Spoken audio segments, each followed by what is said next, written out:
지난 2009년부터 충남 태안의 마도해역에서는 모두 4척의 고선박이 인양되었다.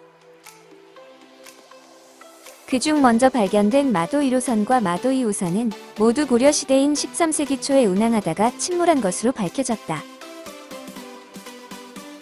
마도해역 고선박의 발굴은 이곳 주민의 우연한 발견에서 시작되었다. 한 어부가 도다리잡이를 하다가 그물에 자기 조각이 쌓여 올라온 것을 발견했다. 이를 알게 된 국립해양문화재연구소는 긴급 탐사에 나섰고 2009년 4월 포장 상태에 그대로 남아있는 도자기가 수중에서 대거 발견되었다. 마도 1호선에서 발견된 청자의 대부분은 생활용품이었다.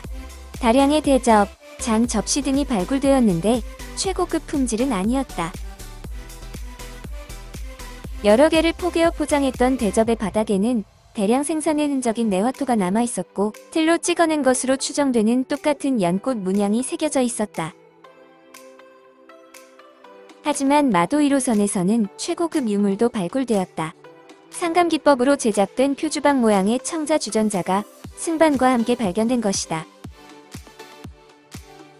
마도 1호선에서는 이 유물들이 생산된 연대를 확인할 수 있는 단서가 발견되었다. 여러 화물 사이에 끼워져 있는 73개의 목간, 즉 나무 조각이 발견되었는데 이것들은 당시 종이 대신 사용되던 일종의 화물표였다. 목간에 남아있는 글자를 판독한 결과 각 화물의 수신자, 종료, 양이 기록되어 있었고 일부에는 발신지와 발송일도 적혀 있었다. 화물은 정묘년과 무진년 사이에 집화되어 발송되었다. 화물의 수신자 중에는 대장군 김순영이 있다.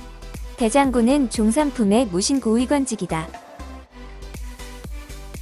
고려사에는 그에 대한 기록이 있다. 최충원 집권기였던 신종 2년, 그는 김준거 형제의 역모를 밀고 한 대가로 장군에 임명되었다. 김순영의 활동 시기를 고려하면 정묘년은 희종 3년이 되며 무진년은 희종 4년이 된다. 유물의 절대 연대를 알 수 있게 된 것이다. 화물표 중에는 최시성을 가진 어떤 이의 집에 어해유양, 즉 젓갈 한 항아리를 보낸다고 쓰여 있는 것이 있다. 함께 발굴된 다양한 크기의 질그릇 도기에는 진흙과 함께 정체모를 유기물이 들어있었다. 분석 결과 이것들은 밴댕이와 농개 등 해산물이었다. 즉 밴댕이와 농개 등으로 담근 젓갈을 개경으로 보내는 것이었다. 다른 화물표에는 고등어 젓갈을 보냈다는 기록도 남아있다. 지금은 전라도 일부 지역에만 전해지는 음식이다. 고려시대에는 단백질을 육류에서 섭취할 기회가 적었다. 대신 젓갈이 대중적인 반찬으로 소비되었다. 배에는 메주도 실려 있었다. 된장의 원료가 되는 메주가 당시 유통되고 있었던 것이다. 고려시대에는 지금과 다른 길쭉한 모양의 메주 규격이 정해져 있었다. 당시 콩은 대단히 귀한 음식으로 양반가에서만 콩으로 만든 된장을 먹을 수 있었고 서민들은 소금으로 간을 해서 먹었다. 고려인들이 먹었던 각종 식재료를 싣고 있는 마도 1호선에서 가장 많은 양이 발견된 먹을거리는 쌀이었다. 마도 1호선에는 많은 양의 벽시가 남아 있었는데 800년이 지난 지금까지도 원형을 유지하고 있었다. 다만 쌀알 부분은 물에 녹아 없어진 상태로 겉에 보이는 껍질 부분만 남아있다. 마도 1호선에서는 이제껏 수중에서 한 번도 발견된 적이 없었던 석탄이 50kg 정도 인양되었다. 배에서 사용하기에는 많은 양이라 곡물로 바치기 위한 것으로 추정된다. 마도 1호선의 선체는 대부분 남아있었는데 한 개의 도출단 전형적인 고려배로 바닥이 평평한 평저선이다. 남아있는 부재로 보아배의 길이는 15m, 너비는 5m 정도로 보이며 최대 10톤 정도의 화물을 실었을 것으로 추정된다.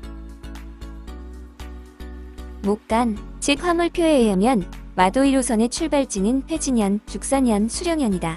이 지역은 지금도 유명한 곡창지대다. 이처럼 곡창지대를 끼고 있는 출발지를 고려하면 마도 1호선은 조창에 모인 세곡을 개경에 운송하던 공적인 성격의 운반선일 가능성이 있다. 그런데 이상한 점은 수신자가 관청이 아닌 김순영과 같은 개인이라는 것이다. 고려시대 조운선은 1000석을 실을 수 있다는 기록이 있는데 마도 1호선은 크기로 볼 때 그만한 크기의 조운선으로 보기는 어렵다. 다만 당시 조창에는 비정기적으로 운항되는 작은 크기의 세곡선도 있었을 것이고 그런 배에는 중앙의 고위관리들에게 보내는 특산물 등 각종 선물도 실었을 것으로 추정된다. 2010년에는 마도해역에서 마도 2호선이 발견되었다. 침몰한 배에서는 최고급 산감청자 매병이 발견되었는데 그 용도를 알 수 있는 주간 화물표도 함께 있었다. 매병은 꿀단지였다. 발굴된 마도 2호선의 부재로 보아 배의 길이는 12.6m, 너비는 4.4m 정도로 추정된다. 발굴된 57개의 목간을 판독한 결과 화물을 실은 곳은 장사현, 무송현, 우북군, 고창현 등이다. 즉 지금의 전북 지역에서 출발한 것임을 알 수 있다. 목간에 기록된 수신자 중에는 이극서 낭중이 있는데 낭중은 정호품의 벼슬이다. 이극서는 고종 6년에 정삼품 추밀원 부사를 지낸 인물이므로 마도 2호선은 고종 6년 이전에 침몰한 것임을 알 수 있다. 다른 목간에는 수신자가 대경 유택인 것이 있다. 당시 대경, 즉 종삼품의 태부경을 지낸 무송 유씨는 유자량이 유일하다. 그런데 그는 강종 2년 정이품의 상서우 봉야에서 물러났다는 기록이 있으므로 마도 2호선이 침몰한 시기는 보다 정확하게 강종 2년 이전임을 알 수 있으며 대략 기종 4년의 마도 1호선과 비슷하거나 약간 앞서는 것으로 추정된다. 전라도에서 출발한 배가 개경을 가기 위해 반드시 통과해야 하는 태안 앞바다는 조수가 빠르고 간만의 차이가 커서 강풍이 불면 선박 침몰 사고가 빈번하게 발생했던 곳이다. 태안반도 서쪽 끝의 안흥량은 원래 수많은 배가 이곳을 통과하다가 난파해서 난흥량이라고 불렸는데 안전한 항해를 기원하면서 이름을 안흥량으로 바꾼 것이다. 인종 12년 고려 조정은 잦은 해난 사고를 예방하기 위해 태안반도의 운하 건설을 시도했다. 남쪽 천수만과 북쪽 가로림만 사이의 육지에 굴포 운하를 뚫어 안전한 길을 만들고자 한 것이다. 하지만 안반지대를 만나면서 운하 건설은 결국 실패하고 말았다.